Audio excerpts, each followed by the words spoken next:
Zee 24 तास एक पाऊल पुढे. विरुद्ध खरा खोटा आधार निराधार असा प्रचार केला जातो. गॉसिप या स्वरूपाचा प्रचार केला जातो आणि कुठून तरी त्याची इमेज खराब करायचा प्रयत्न केला जातो. तसाच हा प्रयत्न सुरू आहे. माझी इमेज खराब करण्याचा हा प्रयत्न आहे. नाही, तुम्ही जेव्हा प्रचार पत्रक लिहिलं तेव्हा तुम्हाला एक भीती वाटत होती म्हणून तुम्ही ते काढलं. त्यावेळेला कसली भीती होती तुमच्या मनात? कोण करतो तुमच्या विरुद्ध प्रचार? हे बघा, मी काय लिहिलंय, माझा मुद्दा मांडत असताना मी जी प्रस्तावना केली ती लिहितो. आणखीन एका विषयाबद्दल अगदी पण मला इथे लिहिलेच पाहिजे. तो विषय म्हणजे मी ब्राह्मण समाज संदर्भात हाती घेतलेले काम. जर लिहिले नाही तर गैरसमजातून माझ्या विरोधी विपर्यस्त प्रचारासाठी त्याचा वापर करून घेण्यात येईल अशी मला शंका येते. अशी प्रस्तावना करून मी माझी भूमिका लिहिलेली आहे. निवडणूक म्हटली की नाना प्रकारचे, मगाशी म्हटलं तसं नाना प्रकारचे फोर्सेस काम करत असतात. असा एखादा फोर्स माझी भूमिका या मुद्द्याशी तुमच्या आपण येऊया, त्याच्यावर चर्चा करूया. मला याचं प्रवीण गायकवाड यांच्याकडे. प्रवीणजी, मला सांगा, हमोंच्या या पत्रावर त्यांच्यावर राष्ट्रद्रोहाचा खटला भरावा असं तुम्हाला का वाटलं आणि त्याला कुठला आधार आहे असं वाटतंय तुम्हाला?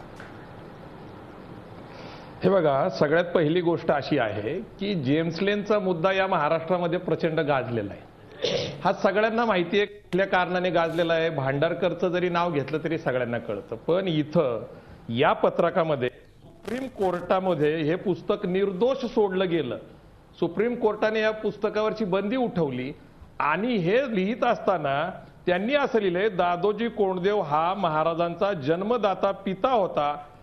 आता एक सांगा, जी गोष्ट संपूर्ण महाराष्ट्राला गेली 5-6 वर्ष माहीत झालेली आहे, परत हे सांगण्यामागचं ह्या महाराष्ट्रातल्या जेम्स लेनला उद्योग काय? महाराष्ट्रामध्ये सुद्धा जेम्स लेन हे आम्ही सातत्याने सांगतोय. या पत्रकामध्ये नमूद करण्यामागचा त्यांचा उद्देश काय आहे? हे त्यांचं एक पुस्तक आहे माझ्याकडे, हे बघा. हे आहे आधी रोखल्या बंदुका आता उगारल्या तलवारी. आता याच्यामध्ये ते स्पष्टपणे म्हणतात की या मुद्द्याचं राजकारण केलं जातंय, जेम्स लेनच्या मुद्द्याचं. हे त्यांच्याच पुस्तकात लिहिलंय, राजकीय फायद्यासाठी.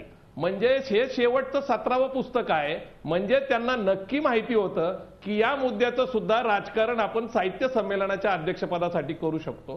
परंतु जाणीवपूर्वक जे गाडलेले मुद्दे आहेत ते परत उकडून काढायचे आणि सतत शिवाजी महाराज जिजाऊंची आणि दादोजी कोंडदेवची बदनामी चालू ठेवायची.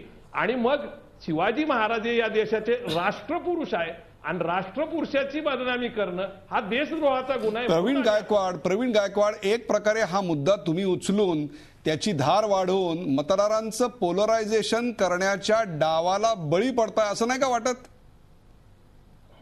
नाही, आता एक लक्षात घ्या, ते साहित्य संमेलन गेलं खड्ड्यात. आम्हाला काय घेणं? इथं शिवाजी महाराज आणि जिजाऊ साहेबांची बदनामी होतीये आणि हे बाजूला ठेवून इथं त्याचं पोलरायझेशन होतंय का मत विभागणी होते? करायचं काय आम्हाला? आम्हाला साधी गोष्ट आहे की आमच्या मासाहेब जिजाऊंची शिवाजी महाराजांची कुठल्याही कारणाने आम्ही त्याची बदनामी सहन करणार नाही. अशा प्रकारचं कुणीही करल त्याला आम्ही धडा शिकवला. बरोबर आहे प्रवीणजी, तुमच्या भावना याविषयी अत्यंत तीव्र आहेत. मला जायचंय साहित्य संमेलनाचे 2 नियोजित उमेदवार आहेत, नियोजित अध्यक्ष आहेत, अध्यक्षपदाचे उमेदवार आहेत, त्यांच्याकडे जायचंय. शिरीष गोपाळ देशपांडे, मला सांगा, साहित्याच्या प्रचारात आता जात आलेली आहे. एकूणच जात या गोष्टीकडे बघण्याचा आपला दृष्टिकोन काय आहे? जातीच्या संदर्भामध्ये मी आपल्याशी बोलतो, पण प्रवीण रावांनी आता जी गोष्ट सांगितलेली आहे त्याबद्दल मला बोललं पाहिजे असं मला वाटतं. जेम्स लेन नावाचा एक अत्यंत दुष्ट आणि मूर्ख माणूस होता.